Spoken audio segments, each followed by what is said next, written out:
الطلاق، التحریم، یہ دونوں صورتیں اپنے مضمون کے لحاظ سے تو عام ہیں۔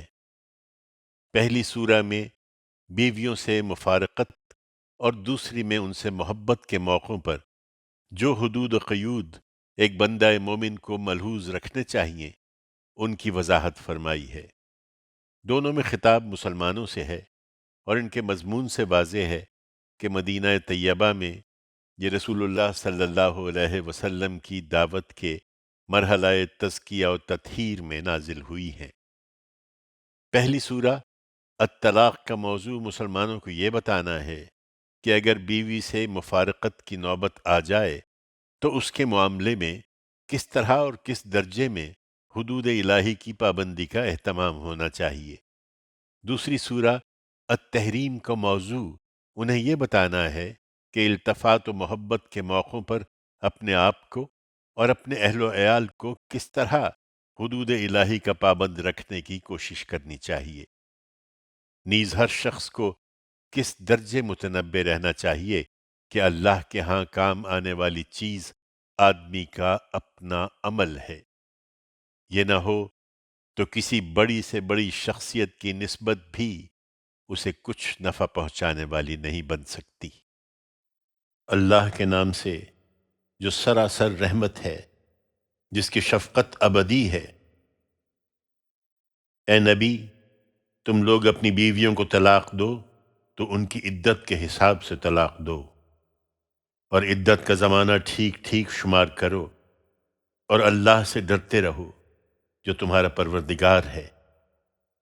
زمانہ عدت میں نہ تم انہیں ان کے گھروں سے نکالو نہ وہ خود نکلیں، الا یہ کہ وہ کسی صریح بے حیائی کی مرتکب ہوں۔ یہ اللہ کی مقرر کی ہوئی حدیں ہیں۔ جو اللہ کی حدوں سے تجاوز کریں گے وہ یاد رکھیں کہ انہوں نے اپنی ہی جان پر ظلم ڈھایا ہے۔ تم نہیں جانتے، شاید اللہ اس کے بعد کوئی اور صورت پیدا کر دے۔ اسی طرح طلاق دو، پھر جب وہ اپنی عدت کے خاتمے پر پہنچ جائیں تو انہیں بھلے طریقے سے نکاح میں رکھو یا بھلے طریقے سے رخصت کر دو، اور نباہ کا ارادہ ہو یا جدائی کا، دونوں صورتوں میں دو ثقہ آدمیوں کو اپنے میں سے گواہ بنا لو، اور گواہوں کے لیے اللہ کا حکم ہے کہ گواہی دینے والو تم اس گواہی کو اللہ کے لیے قائم رکھو۔ یہ بات ہے جس کی نصیحت تم میں سے ان لوگوں کو کی جاتی ہے جو اللہ پر اور قیامت کے دن پر ایمان رکھتے ہیں، اور جو لوگ اللہ سے ڈریں گے انہیں کوئی مشکل پیش آئی تو اللہ ان کے لیے نکلنے کا راستہ پیدا کرے گا، اور انہیں وہاں سے رزق دے گا جدھر ان کا گمان بھی نہ جاتا ہو، اور جو اللہ پر بھروسہ کریں گے وہ ان کی دستگیری کے لیے کافی ہے۔ بے شک اللہ اپنے ارادے پورے کر کے رہتا ہے۔ ہاں یہ ضرور ہے کہ اللہ نے ہر چیز کے لیے ایک تقدیر مقرر کر رکھی ہے۔ تمہاری عورتوں میں سے جو حیض سے مایوس ہو چکی ہوں، اور وہ بھی جنہیں حیض کی عمر کو پہنچنے کے باوجود حیض نہیں آیا، ان کے بارے میں اگر کوئی شک ہے تو ان کی عدت 3 مہینے ہوگی، اور حاملہ عورتوں کی عدت یہ ہے کہ وہ حمل سے فارغ ہو جائیں۔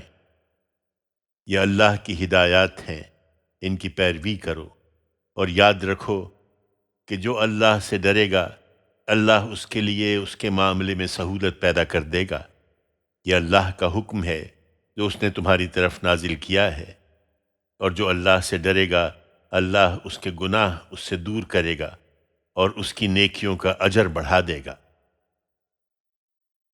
زمانہ عدت میں ان عورتوں کو وہیں رکھو جہاں اپنی حیثیت کے مطابق تم رہتے ہو، اور ان کو تنگ کرنے کے لیے ستاؤ نہیں، اور اگر وہ حاملہ ہوں تو ان پر اس وقت تک خرچ کرتے رہو جب تک وہ حمل سے فارغ نہ ہو جائیں۔ پھر اگر وہ تمہارے بچے کو تمہارے لیے دودھ پلائیں تو ان کا معاوضہ انہیں دو، اور یہ معاملہ دستور کے مطابق باہمی مشورے سے طے کر لو۔ اور اگر تم کوئی زحمت محسوس کرو تو بچے کو کوئی دوسری عورت دودھ پلا لے گی۔ تم میں سے جو خوشحال ہو وہ اپنی حیثیت کے مطابق خرچ کرے، اور جس کو نپاتولہ ہی ملا ہے وہ اسی میں سے خرچ کرے جو اللہ نے اسے دیا ہے۔ اللہ نے جس کو جتنا دیا ہے اس سے زیادہ کا وہ اس پر بوجھ نہیں ڈالتا۔ تم مطمئن رہو، اللہ تنگ دستی کے بعد جلد کشادگی بھی عطا فرمائے گا۔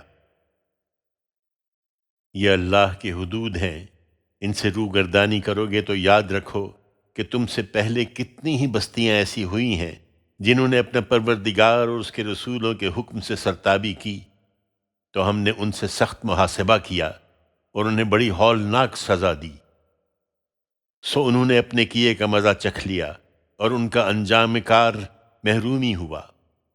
اللہ نے آخرت میں ان کے لیے ایک سخت عذاب تیار کر رکھا ہے، اس لیے اللہ سے ڈرو، عقل والو جو ایمان لائے ہو۔ اللہ نے تمہاری طرف ایک یاد دہانی نازل کر دی ہے، ایک ایسا پیغمبر جو تمہیں اللہ کی آیتیں سناتا ہے، جو ہر چیز کو واضح کر دینے والی ہیں، تاکہ ان لوگوں کو اندھیروں سے نکال کر روشنی میں لے آئے جو ایمان لائے اور انہوں نے اچھے عمل کیے ہیں۔ اور جو اللہ پر ایمان لائیں اور اچھے عمل کریں، ان سے اللہ کا وعدہ ہے کہ انہیں وہ ایسے باغوں میں داخل کرے گا جن کے نیچے نہریں بہتی ہوں گی، وہ ان میں ہمیشہ ہمیشہ رہیں گے۔ اللہ نے ان کے لیے بہترین روزی کا اہتمام کر رکھا ہے۔